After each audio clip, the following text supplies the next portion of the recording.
going to be talking coaching today. If you're looking for a strongman coach, what should you be looking for? And maybe more importantly, what should you be looking out for? We'll talk about some red flags, good things to look for, all of that. When I first started, we didn't really have any coaches. We just kind of played it by ear. Now, there's like a ton of coaches out there. And so let's start off with why would you even need to hire a coach? Well, I'll tell you what. If you hire a proper coach, a quality coach, you're going to cut out years of effort. Yeah. I mean, no joke. I mean, if you're just going to go and wing it, good luck, because you'll be at it for a long time, making a ton of mistakes. So take it from like someone that's been in it for 30, I was going to use profanity, 30 years, has made a lot of mistakes, still makes mistakes, but at least we try to learn from them. Right. You've made all the mistakes so they don't have to. yeah, exactly. So, and like I said, in the beginning, we didn't know what the heck we were doing. We just kind of winged it. And over the years, you kind of refine it. And what I've seen mostly now, though, is people competing, like, say, once, and then they consider themselves a coach. That there would be red flag number one. And that's kind of a meme on Instagram all the time where you see the, you know, like, I qualified for nationals. Now I'm taking 20 coaching clients.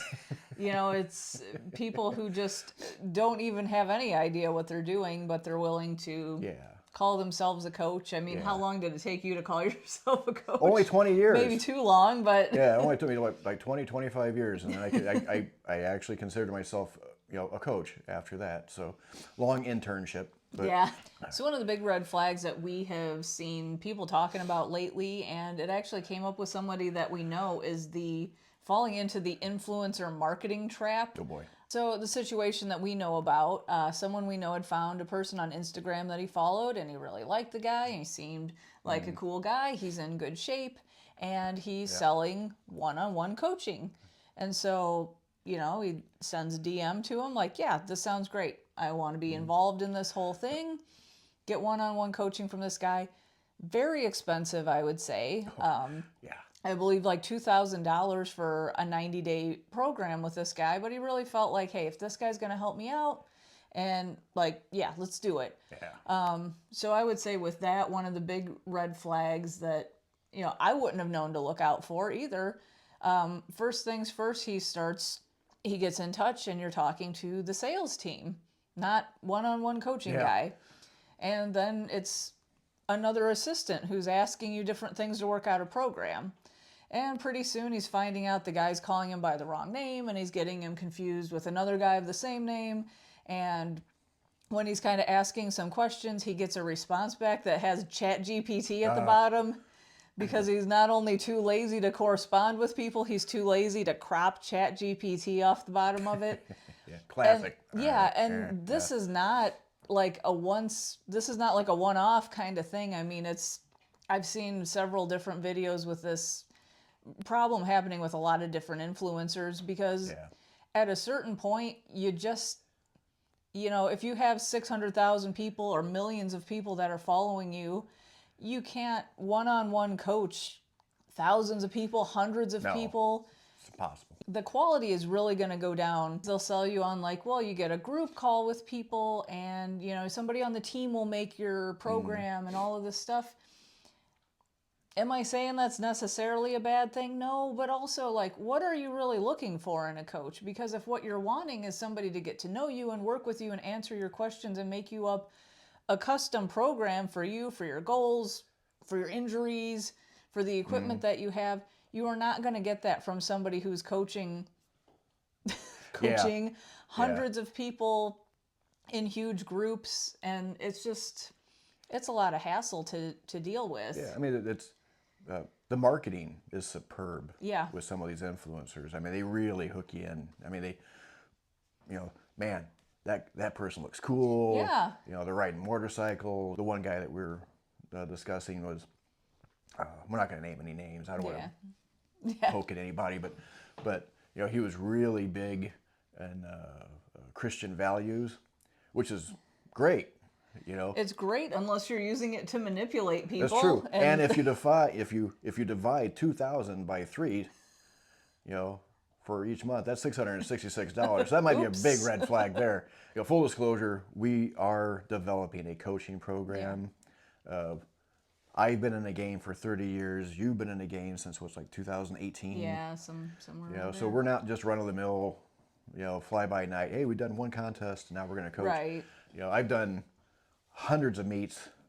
I have helped hundreds of people in the past. I have judged hundreds of meets. So I've helped out at nationals, etc. So it's not like just something that's like, well, you know what, just a. Yeah, and you want somebody that's got experience, Yeah. and they're not just sort of saying like, well, hey, I did okay at an event. I can tell you about it.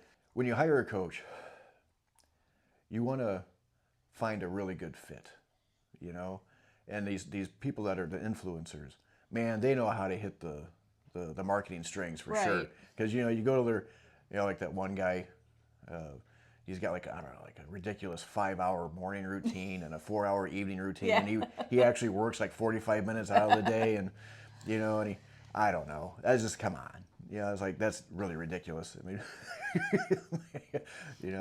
And there are people, I mean, within the strongman community, we do know that there are people who are like big names in strongman and strongwoman, and they do actually make a program with you and communicate with you. So it's not just like anybody that you've heard of on Instagram is just no good. Like, no, there's really good people, but you need to do that research and really find out what you're getting, because it may say to you like, hey, DM me for one-on-one coaching. Yeah.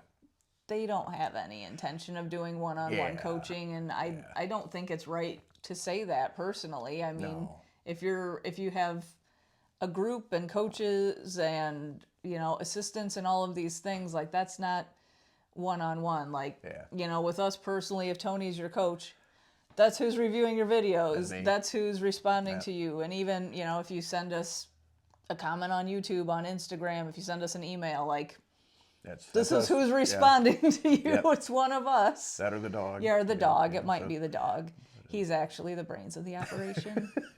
But we like to take credit for him sometimes. Yeah, he's very modest. He is, yeah. I just think it's a problem when what they're telling you isn't what's happening. And a lot of times they just can't keep up with the volume of what they're doing. And so especially if you're dealing with someone who's sort of gone viral, or they're new to things and they're trying to figure it out. Yeah. Like we've talked about, like, we'll take on some people and see how it's going. Take on some people and see how it's going. It's not just something to say like, well, we're going to open this up to 50 people and we'll just figure it out. It's like, no, we'll, a little at a time, because what we don't want is the quality to suffer. No.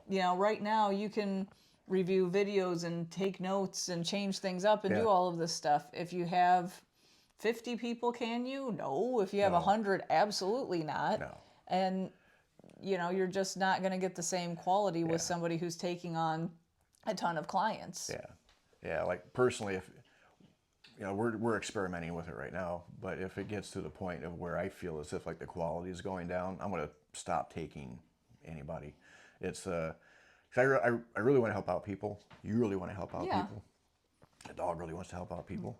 And that's what you want from a coach. When you're watching these guys and they're like, I got flashy vehicles and I'm a big star and I'm all of this stuff. Are they there to help you? Or are they just there to take your money because they need to pay for flashy cars and all of that? Now, we do have a 2003 Buick LeSabre. It's a 2005. Oh, never mind. With a pearl finish. Yeah, we got a lot of flashy stuff. The dog, the 20-year-old car, the truck that's breaking in half. Broken in half right now. But yeah, I mean, like, as long as they're honest up front, try it. Now, some other things to look out for, like, say if you find a coach and the first thing that they want to do is put you on drugs, run. Okay? Especially if you're brand new. Yeah. If you're brand new, there's no reason at all to even dip your toe into that PED pool. Don't even think about it. You're talking for not good stuff.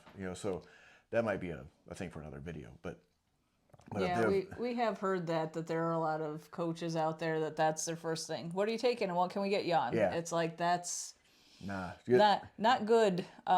Don't.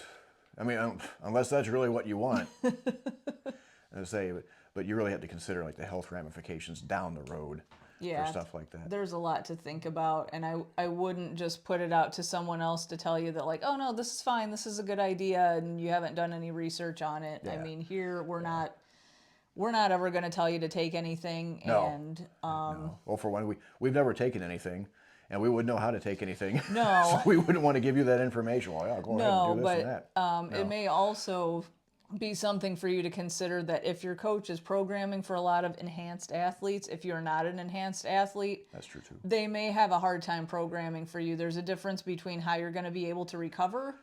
And so that is true. You know, I have seen that before where you're looking at these programs and it's like, oh, I'm supposed to train 6 days a week, twice a day, 100 sets of all of this stuff, and I can't keep up with it. And it's like, well, there might be a reason why you can't keep up with it and other people can. Yeah. But another thing to consider is find a coach that fits your needs. And like I say, don't hire a bodybuilding coach for strongman and vice versa. You know, it just doesn't make any sense. Yeah, it probably, if you've been in the sport for a while, it probably makes sense. But like I can tell you, when I first got into lifting, I didn't know there was any difference between anything. Yeah. You know, it was like, I want to lift weights and this person's lifting weights. And, you know, I never thought like, well, if they're lifting weights for bodybuilding, that might be different than if you were doing a program for powerlifting or for strongman or Olympic weightlifting or whatever else. If you can find something sport specific, that's really going to be your best option. Oh, for sure. Also, don't find someone that just barks orders at you. You know, find someone they're trying to teach you something. Because I'll tell you, every single person that we train, not only am I trying to teach them how to do certain things, I'm learning from them. You know, so it's a teachable moment on both spectrums, but don't go to somebody that's just like, you know, do this, do that, you know. And then also, a good one is everything in the program should have a reason to be there. Now, if the coach cannot articulate why a certain lift or a certain variation of that lift is in there, you probably should get rid of that coach. You know, you shouldn't have any fluff in the program. It should be, everything should be, you know, goal oriented, you know, specifically to what you're shooting for. Now, it may not realize. Yeah, and they probably won't give you a program and say, let me go through every exercise and tell you why. But if there's anything on there that seems weird, you should be able to ask them, and they should have a good reason. It shouldn't feel like they've just, you know, picked out of a hat and said like, oh, it's leg day, take this and this and this. Or, you know, if you say to them like, well, why are we doing that? It shouldn't just be like, just do the program. Just shut up and do it. Just shut up and do it. Yeah. Well, no. You know, I would like to know why. Yeah. You know? So I'm actually kind of coming to it as like, say, if I was seeking out someone for advice, this is what I'd be looking for. What sort of background do they have? Yeah. Have they competed at all? Have they done one show, 10 shows? How many years have they been in the sport? What has been their involvement with the sport? You know, I mean, the one thing to do find out though is like, what are they bad at versus what are they good at? Like for me, I've never really been good at overhead pressing, you know. So, but I worked hard at it, and so I found the things that actually work. And so, even though I'm not like super great at it, man, I dealt a lot of time in trying to figure that crap out, you know. So, if I could save you a lot of time and effort from it, or say it's like, you know, it doesn't have to be me, say anybody else, if they can figure out what works best for you, because each person is unique, you know, and you might have like, say, Joey over here, you know, he's just full of fast twitch muscle fibers over there, and Stevie over here is just chock full of slow twitch muscle fibers. Well, the program's not going to really work all the same. So if you just do like a generic program, so you want to find someone that's willing to work with you, you know. So you don't want someone that's like, oh yeah, we'll take your money. Yeah.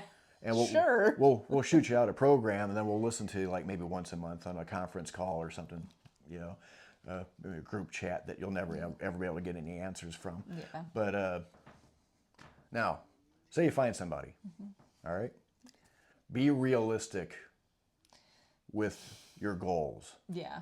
All right. So I had a gentleman years ago.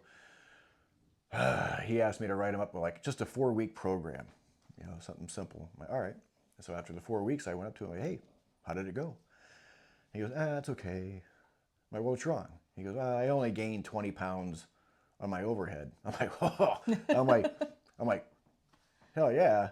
Like in 4 weeks, that's awesome. He's like, nah, that's not what I was expecting. I go, what were you expecting? He goes, I don't know. I was expecting to hit like a 100-pound increase. I'm like, okay. I'm like, that's not realistic, I was expecting more like a 5 or a 10-pound increase, maybe, in 4 weeks, especially depending on your background and skill Yeah, level. I would say that's a red flag too if people are selling you on things that are crazy like that. Yeah. The ones that are telling you like, oh yeah, I gained 40 pounds of pure muscle in 2 months. You're going to add 100 pounds on your overhead. Yeah. Well, the other thing that really gets, grinds my gears is the influencers that they tell you that they're natural. Man, that's the first thing that they tell you. Man, I'm natural. I'm natural. This is all natural, God-given gifts and stuff and that. And then you come to find out, oh yeah. Not so natural. It's sad though because people, especially just starting out, they don't understand. They don't really know what's possible, what's not possible, and so you kind of see it throughout the different fitness influencer space. You have like the girls that are getting in trouble because they're like, hey, here's my program, you're going to get super skinny, you're going to get big glutes, you're going to do all this, and then they find out that they've been taking Ozempic and they had a BBL, and it's like, oh, no, my booty build program, it didn't work for me, but it'll work for you. And the guys, it's the same, it's the like, hey, I put on 50 pounds of muscle last month, and you can too, and you'll eat a pack of donuts and you'll never gain a pound because this program's so great. And it's like, you might be taking something and lying about things on top of that. Probably one of the last things to consider is that you just don't want to get a coach and then find another coach after that, and then find another coach after that. Yeah, give it time. Yeah, give it some time. It's not a fly-by-night thing. Once you get a person, stick with that person, I'd say for several months, like 6 months, because it takes time for the coach to get to know you and you know the coach. It's a relationship, and as time goes on, that relationship should get even better, because the coach can understand your little quirks, what makes you tick, et cetera, what upsets you, your sleep patterns, your eating patterns, et cetera, like that. So if you keep going to, like, say, from a coach to a coach to a coach to a coach, that whole process starts all over again, and it's not very realistic. Now if the coach is a butthole, get rid of them. Find someone else. If it's really bad, you don't have to do it forever, but keep an open mind. The program that you get from your coach might not be exactly what you expect, but give it a chance, give it time to work. Yeah. I've had several people look at the programs like, that's it? Yeah. I'm like, yeah, that's it. Especially at your skill level. There's no need to do like 15 exercises and, like 1,000 reps in a session or like that. There's no need for it. It's just, you have to build it up over time, and then everything builds upon everything else. And it's a staircase back and forth like that. And it's all the more reason to do your research on it, because you do want to give it time. So you don't want to kind of get stuck with something and be like, well, I don't want to deal with this person for months or years. In an ideal world, you'll find somebody that you'll be like, hey, we're in this for the long haul. They're going to really, be with me for a long time. Yeah, longer the better, honestly. And that's not even a marketing ploy. That's just a quality. Just a quality thing for coaching. The longer you're with someone, coaching, the better. So just keep that in consideration. Hopefully we gave you some good things to look out for and good things to look for. If you got questions, let us know. And like I said, full disclosure, this isn't a marketing ploy, but we are doing a coaching program now. We're testing it out. So if you're interested, let us know. If not us, hey, you know what? Maybe we can direct you to someone else. Just saying. So, but until next time. All right. Have a great day. Watch out for deer. It's that time of year.